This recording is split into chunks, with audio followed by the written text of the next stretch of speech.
दूध वाला। बिकनौर नामक एक नगर में रहता था एक राजा चंद्रसेना।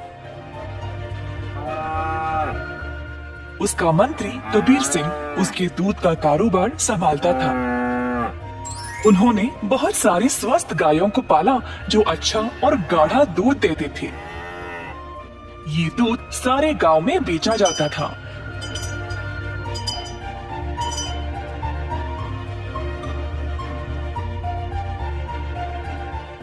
कबीर सिंह खुद सब कुछ संभालता था।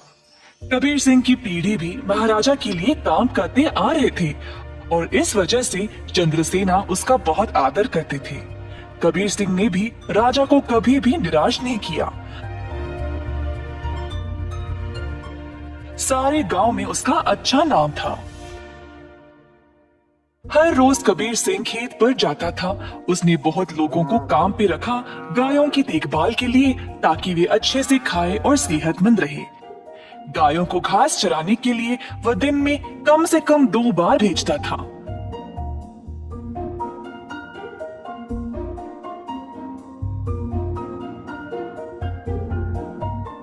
वह हमेशा ध्यान रखता था कि दूध साफ सुथरा रहे। दूध निकालने के बाद वह 10 दूध वालों को देता था ताकि वह गांव में जाकर बेच दे।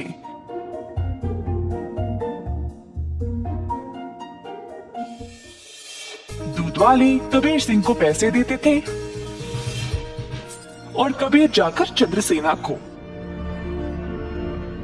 चंद्रसेना ने देखा कि कैसे कबीर ईमानदारी से काम करता था और उस पे पूरा भरोसा रखा। महाराज कबीर के साथ अच्छा बर्ताव करते थे और कबीर राजा के बारे में भी अपने बहनों को बताया करता था। एक दिन जब कबीर घर वापस आया तो उसने अपने बहनों को बहुत गुस्से में और परेशानी में देखा। क्या बात है, तुम सब इतने गुस्से में क्यों हो?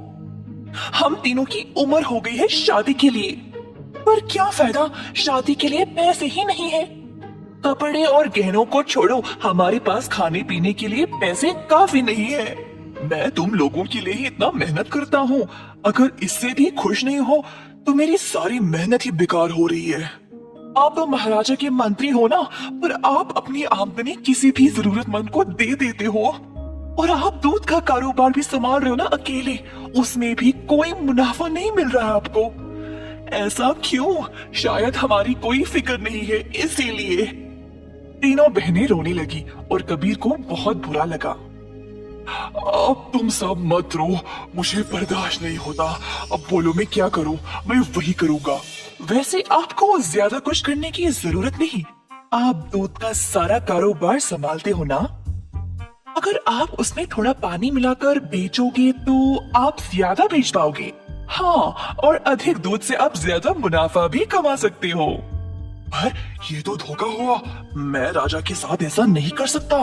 कबीर सिंह ने ऐसा करने से मना कर दिया था, पर उसकी बहनों ने उसको भावुक करके जैसे तैसे उससे ये काम करवा ही दिया। कबीर सिंह अक्सर कमाए गए पैसे राजा को देता था और बाकी के पैसे अपनी बहनों को देने लगा। मुझे ऐसा करना नहीं पसंद, ये आखिरी बार है, इसके बाद मुझे ये सब करने के लिए नहीं बोलना। कबीर की बातें सुनकर बहनों ने उसको पैसे वापस किए और घर छोड़कर जाने का नाटक करने लगी। कबीर के पूछने पर तीनों ने धमकी दी कि वे घर छोड़कर चले जाएंगे। मजबूर होकर कबीर को उनकी बात माननी ही पड़ी। कमाए गए पैसे राजा को देकर अधिक पैसे अपनी बहनों को देने लगा। ये सिलसिला कई दिनों तक चलता रहा।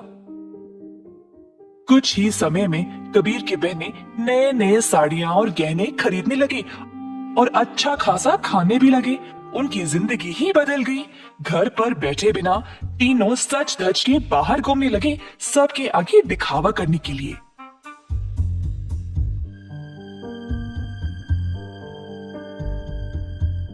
गांव के सारे लोग हैरान रह गए और आपस में बातें करने लगी। ये तीन बहनें कबीर की कमाई को ऐसे इस्तेमाल कर रहे हैं। मैंने कभी नहीं देखा किसी को ऐसा करते हुए। पर कबीर सिंह के पास इतने पैसे आए कहाँ से?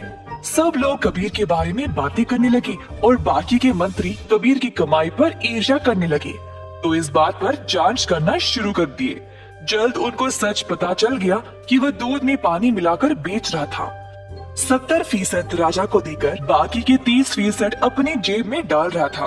खेत के कारीगरों से मंत्रियों ने ये बात का पता लगाया। सारे मंत्री गए राजा के पास और उनको पूरा सच बता दिया। अब क्योंकि राजा को कबीर से बहुत लगाव था, उनको इस बात पर यकीन ही नहीं हुआ और उनके पास और कोई रास्ता नहीं था सिवाय कबीर को दंड देने का। तीनों बहनें आए कैद खाने अपने भाई को देखने के लिए और उनको बहुत बुरा लगा कि उनकी ही वजह से उनका भाई आज जेल में बंद पड़ा है। बहनों को अपनी गलती का एहसास हुआ और तीनों गए महाराजा के पास और उनको सब सच बताया कि असल में ये सब उन तीनों की ही गलती है और कबीर दोषी नहीं है। उन्होंने राजा से भीख मांगी कबीर को छोड़ने के लिए। जब राजा ने ये सब सुना तो उन्होंने तीनों बहनों को भी कबीर के साथ कैद खाने में ही डाल दिया और कहा, दंड केवल गलत करने वाले को ही नहीं, गलत सोचने वाले को और गलती में हिस्सा लेने वाले को भी मिलनी चाहिए।